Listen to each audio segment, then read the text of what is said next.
بسم اللہ الرحمن الرحیم۔ امراض سے شفا کے لیے اللہ پاک نے اس میں شافی کے اندر بڑی تاثیر رکھی ہے، اور یہ اکثر مشائخ عظام کا معمول بھی ہے کہ وہ اس میں شافی کو پڑھتے بھی ہیں اور شفائے امراض کے لیے استعمال بھی کرتے ہیں۔ بلکہ ابھی کچھ عرصہ پہلے تقریباً کوئی شاید 1 سال ہوا ہوگا، ہمارے ایک عزیز ہیں، انہوں نے کہا کہ ایک بچہ ہے ان کا اور اس کا جگر کام نہیں کرتا، اور ادھر آغا خان میں انہوں نے چیک کروایا تو انہوں نے کہا کہ شاید 15 یا 16% جگر کام کر رہا ہے، اور وہ بھی آہستہ آہستہ کم ہوتا جا رہا ہے۔ تو ان کو میں نے اس میں شافی کا ایک عمل ہے وہ بتایا پڑھنے کے لیے، اور کہا کہ اس کو پڑھنا پڑتا ہے، اگر مریض خود نہ پڑھ سکے تو پھر اس عمل کو کوئی اور پڑھ کر دم کر کے مریض کو پانی کے اوپر پلائے۔ تقریباً 1 مہینہ انہوں نے استعمال کیا، کیونکہ ہر 1 مہینے کے بعد ان کا چیک اپ ہوتا تھا۔ جب وہ دوبارہ چیک اپ کروانے کے لیے آئے تو ڈاکٹرز نے ان سے کہا کہ آپ کے بچے کا جگر شاید 70 یا 72% انہوں نے کہا کہ کام کر رہا ہے۔ مطلب یہ اتنا پرتاثیر وظیفہ ہے اور اتنا زبردست یہ اسم ہے کہ کوئی بھی مرض ہو وہ اس سے دور ہو جاتا ہے۔ اسی طرح سے ایک خاتون ہے، ان کو آئے دن کوئی نہ کوئی مرض رہتا ہے، ایک ٹھیک ہوتا ہے تو دوسرا شروع ہوتا ہے، دوسرا ٹھیک ہوتا ہے پھر ایک اور شروع ہو جاتا ہے۔ ان کو بھی میں نے اس میں شافی کا عمل دیا پڑھنے کے لیے، اور انہوں نے جو ہے پابندی سے اس کو کیا، بالکل ٹھیک ہو گئیں۔ اور جو امراض تھے واللہ عالم کوئی نظر یا جادو کے ذریعے تھے یا کسی بھی طرح سے تھے، وہ ٹھیک ہو گئے۔ تو یہ جو اسم ہے وہ بہت زبردست ہے، اور بلکہ اس کا جو عمل ہے اس سے متعلق تو شیخ بونی رحمۃ اللہ علیہ نے لکھا ہے کہ ان کے ایک ساتھی تھے، ان کو یہ کوڑ کا مرض ہو گیا، اور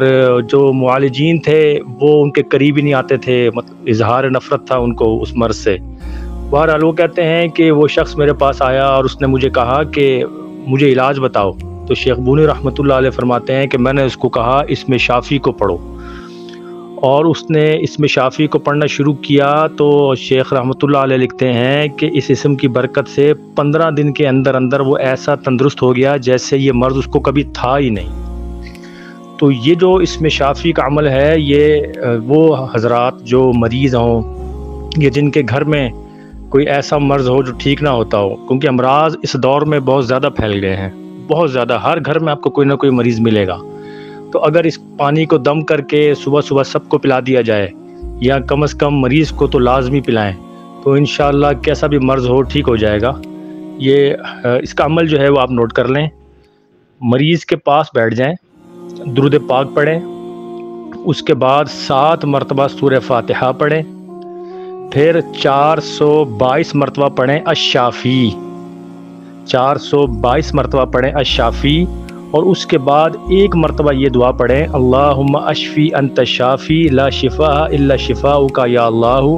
شفاء لا یغادر سقما ولا الما۔ پھر درود پاک پڑھیں، اور درود پاک پڑھ کر پانی پہ دم کر دیں۔ چھوٹا سا عمل ہے، بہت زیادہ ہوگا تو 5 منٹ میں مکمل ہو جائے گا۔ اس کو پڑھ کر پانی پر دم کریں، یہ پانی مریض کو پلائیں، گھر کے تمام افراد پئیں، بالکل جو مرض ہوگا وہ بالکل ٹھیک ہو جائے گا۔ اور جیسے آج کل بارشوں کا موسم ہے اور حج کا موسم آنے والا ہے، حاجی لوگ جائیں گے، تو اس کا ایک عمل یہ بھی ہے کہ اگر اس میں شافی کے اعداد نکال کر اس کا نقش مربع بھر لیں، اور اس کو زمزم کے پانی میں یا بارش کے پانی میں دھو کر ایسے مریض کو پلائیں جس کا مرض ٹھیک ہی نہ ہوتا ہو، تو انشاءاللہ وہ بالکل ٹھیک ہو جائے گا۔ اگر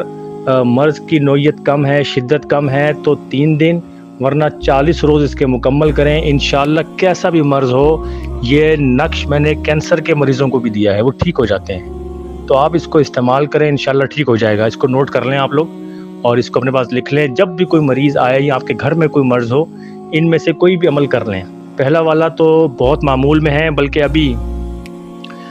یہ 2 مہینے پہلے ایک شیخ ہیں پنجاب کے، بڑے بزرگوں میں سے ہیں، اسی لیے میں نام نہیں بتا رہا ان کا، ہاں بڑے بزرگوں میں سے ہیں، تو وہ تشریف لائے اور انہوں نے مجھے کہا کہ وہ خود بیمار ہیں، اور انہوں نے پھر مطلب کئی امراض مجھے بتائے کہ یہ ہیں، کوئی علاج ہے آپ کے پاس؟ تو ان کو میں نے یہ جو شافی والا عمل ہے، سورہ فاتحہ اور الشافی اور پھر وہ دعا، یہ ان کو میں نے بتایا اور میں نے کہا حضرت آپ اس کو معمول میں رکھیں۔ ابھی ان کی مجھے کال آئی ہے اور وہ کہہ رہے ہیں کہ میں بہت بہتر ہوں، یہاں تک کہ یوں سمجھ لیں کہ میں 95% بہتر ہو چکا ہوں، مجھے لگتا ہے کہ مجھے کوئی مرض ہی نہیں ہے۔ تو لہٰذا اگر کسی کو بھی بیماری ہے یا کسی کے گھر میں بیماری ہے یا کوئی مرض ایسا ہو جو جاتا نہ ہو، اس کو پڑھیں۔ اچھا، کوئی اجازت کی ضرورت نہیں ہے، جس کو بھی اگر آپ اس کو اس کی ویڈیو لگا دیں گے یا اس کی وائس سے آپ شیئر کر دیں گے یا آپ لوگ خود کسی کو بتانا چاہیں تو بتائیں، یہ کوئی اجازت کی ضرورت نہیں ہے، جو شخص بھی اس کو کرے گا انشاءاللہ فائدہ اٹھائے گا۔